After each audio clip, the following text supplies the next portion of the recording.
অগ্নি সকালে ঘুম থেকে ওঠে কথাকে তার পাশে দেখতে না পেয়ে বলে, নিশ্চয় নিচে গিয়েছে। এইচওএফকে শোনাচ্ছে গোলবাহারের কাহিনী, কিভাবে নিজে হিরোগিরি করেছে। এরপর অগ্নি ক্যালেন্ডার দেখে বুঝতে পারে কালকে কথার জন্মদিন আছে। অগ্নি বলে, একদম ভুলে গেছিলাম, ভাগ্যিস মনে পড়ে গেল, নাহলে মেয়েটা খুব কষ্ট পেত। না, ওর জন্য একটা ভালো কিছু সারপ্রাইজ প্ল্যান করতে হবে। তখনই কথা পাচক মশাই বলে ডেকে ওঠে। অগ্নি কথার আওয়াজ পেয়ে সঙ্গে সঙ্গে দৌড়ে আবার বিছানায় গিয়ে শুয়ে পড়ে। কথা রুমে এসে বলে, কি ব্যাপার, কারোর জন্য ছুটোছুটির আওয়াজ পেয়েছিলাম। অগ্নি বলে, পুরো সরীসৃপ ঠিক আওয়াজ বুঝতে পেরে গেল। এরপর কথা অগ্নির কাছে যায় আর বলে, এসিও বন্ধ, আবার চাদর মুড় দিয়ে শুয়ে আছেন, তা আবার এগুলো কি নতুন অভ্যাস নাকি? এখন আবার দেখছি জুতো পরেও শুয়ে আছেন।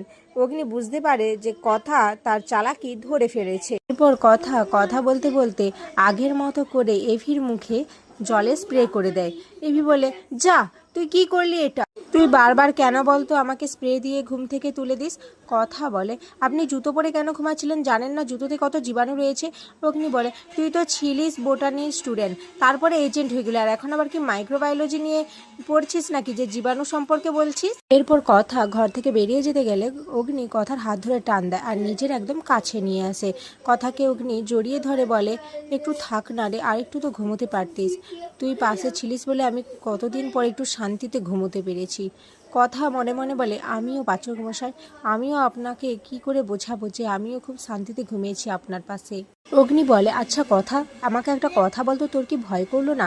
এতটুকু একটা মানুষ তুই অতগুলো ভয়ঙ্কর টেররিস্টদের সাথে কিভাবে লড়াই করলি? কথা বলে, আমার যে শুধু ধ্যান জ্ঞান আপনাকেই নিয়েই পাচক মশাই, আপনাকে আমি কিভাবে হারাতাম বলুন? আমি আপনাকে বাঁচাতে চাইছিলাম, আমি চাইছিলাম আপনি আমার কাছে চলে আসুন, আর তার জন্য আমাকে যতদূর যেতে হয় আমি সেটাই করেছি। আর তাছাড়া মা আনন্দীর আশীর্বাদ ছিল আমাদের ওপর, আর সাথে ছিল কায়দা কানুন। আমরা সবাই আপনাকে বাঁচানোর জন্য বদ্ধপরিকর ছিলাম। এরপর কথা অগ্নিকে ঠেলে দিয়ে ওখান থেকে বেরিয়ে চলে যায়। অগ্নি হাসতে থাকে আর বলে, কালকে তোর জন্য একটা দারুণ সারপ্রাইজ প্ল্যান করব কথা, আমি তোকে সব সময় হাসি খুশি দেখতে চাই। এরপর অগ্নি কায়দা কানুনকে ফোন করে তার ঘরে ডাকে। এদিকে জুনিয়া ঋতু পিসিয়াকে সমস্ত কিছু ঘটনা পুঙ্খানুপুঙ্খভাবে বর্ণনা করতে থাকে, যে কিভাবে কথা ওই গুন্ডাগুলোর হাত থেকে এভিকে বাঁচিয়েছে। তখনই ঋতু মুখ ফসকে পিসিয়াকে ভুল করে পিসিয়া বলে ডেকে ফেলে। তখন কথা ওখানে চলে এসে বলে, এ কি ঋতু, তোর এখনো পিসিয়া হবে? ঋতু বলে, সরি রে, আমার ভুল করে স্লিপ অফ টাং হয়ে গেছে। এরপর ঋতু প্র্যাটির মাকে মণিমা বলে ডাকে। পিসিয়া বলে, আচ্ছা কথা, এত কিছু কিভাবে তুমি করলে? কথা বলে, এটা শুধু আমি একা করিনি পিসিয়া, এর জন্য কায়দা কানুন সহ মা আনন্দীর আশীর্বাদ ছিল। আমরা সবাই মিলে পাচক মশাইকে উদ্ধার করেছি, আর মা আনন্দীর জন্য আমি আজ লুচি পায়েস করেছি, মাকে ভোগ নিবেদন করব। এদিকে এভি কায়দা কানুনের সবাইকে ডেকে তার ঘরে বলে যে কাল কথার বার্থডে, যেটা শুনে সবাই খুব এক্সাইটেড হয়ে যায়। ছোটকা বলে, আমাদের তাহলে কিছু একটা প্ল্যান করতে হবে যেটাতে কথা খুব খুশি হয়ে যায়। প্রি বলে, ব্রো আমার কাছে একটা আইডিয়া আছে, কথা যেহেতু গাছ পছন্দ করে, তাহলে আমরা যদি গোটা ঘরটা গাছ দিয়ে সাজাই তাহলে কথা খুব খুশি হয়ে যাবে। অ্যানি বলে, ব্রো আমার কাছেও একটা আইডিয়া রয়েছে, আমরা যদি মাই মমস ক্যাফেতে ডিনার ডেটে যাই তাহলে কথা আরও বেশি খুশি হয়ে যাবে। ছোটকা বলে, তাহলে তো খুব ভালো হয়। আর এভি, তুই কেক কাটার সময় কথার জন্য তো নিজের পছন্দ মতো একটা ড্রেস নিয়ে আসবি, বা কোনো গিফট দিবি ওকে, ও খুব খুশি হয়ে যাবে। অগ্নি বলে, সবই ঠিক আছে, কিন্তু কথা তো পরিবারের সকলকে ভালোবাসে, আমার মনে হয় ও আইমমস ক্যাফেতে গেলে অতটা বেশি খুশি হবে না, তার থেকে বরং আমরা কথার বার্থডে গুহ বাড়িতেই সেলিব্রেট করব। ছোটকা বলে, তাহলে তো বাবাও খুব খুশি হবে। অগ্নি বলে, আমি এইচওএফকে খুশি করার জন্য এসব কিছু করছি না, আমি কথাকে খুশি করার জন্য এইসব কিছু প্ল্যান করছি। এরপর সবাই মিলে এভিকে টিজ করতে থাকে। অপরদিকে বাসু গুরুজি একটি ভিডিও দেখেন, যেখানে বিনায়ক স্যার ভিডিওতে বলছে, এই হচ্ছে জানাবের গুড়ি, যেগুলো আমরা সমস্ত কিছু ধ্বংস করে দিয়েছি, জানাবের ডেরা থেকে ওনার যে সমস্ত ঘাঁটিগুলো রয়েছে সব কিছুই। আর এতে আমাদের সাহায্য করেছে একজন হার্বালজিস্ট। যেটা শুনে বাসি গুরুজি অবাক হয়েছেন, বলে, তার মানে কথাগুলি গুহ, তুমি তার মানে তোমার বাবার বিরুদ্ধে কাজ করছো।